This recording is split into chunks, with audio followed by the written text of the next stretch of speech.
AUGUSTA, Maine, a defendant convicted in the Halloween 2016 stabbing deaths of her parents, and who later killed the family pet to keep it from barking, was sentenced Tuesday to 40 years in prison. Andrea Balser, who turned 20 Monday, was 17 at the time of the slayings.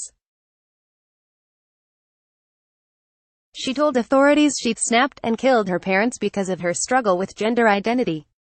She was born Andrew T. Balser but now identifies as a woman, CentralMaine.com reported.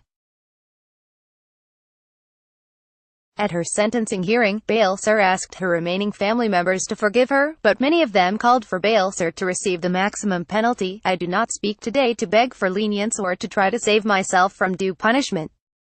I'm here only to ask for one thing, the forgiveness of my family," she said. "I do not speak today to beg for lenience or to try to save myself from due punishment.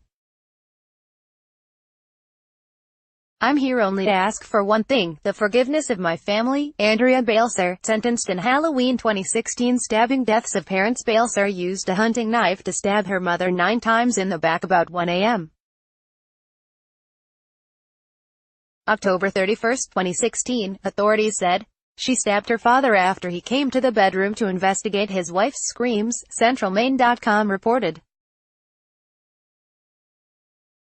He was later found dead on the kitchen floor after leaving a trail of blood from the bedroom, the report said. Balser later killed the family's pet chihuahua to stop it from barking, authorities said. An older brother managed to escape the house unharmed. A defense attorney argued that at the time of the killings Balser was grappling with a transition from male to female in isolation and without family support. She had no criminal record before the attacks in Winthrop, about 84 miles southwest of Bangor.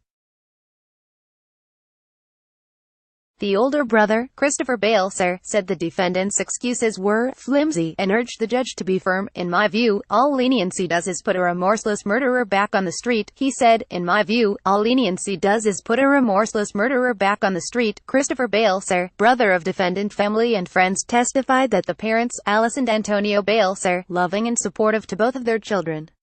Carl Pierce, Alice's brother, said the suggestion that gender identity, abuse or lack of family support played a role was an insult to our family, an insult to our society and an insult to the LGBTQ community. There was no hatred. There was no malice. There was no ill will.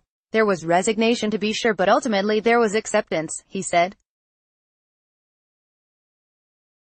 Despite being a teenager at the time of the crimes, Balser was treated as an adult in court proceedings, and she pleaded guilty under an agreement that capped her sentence at 55 years.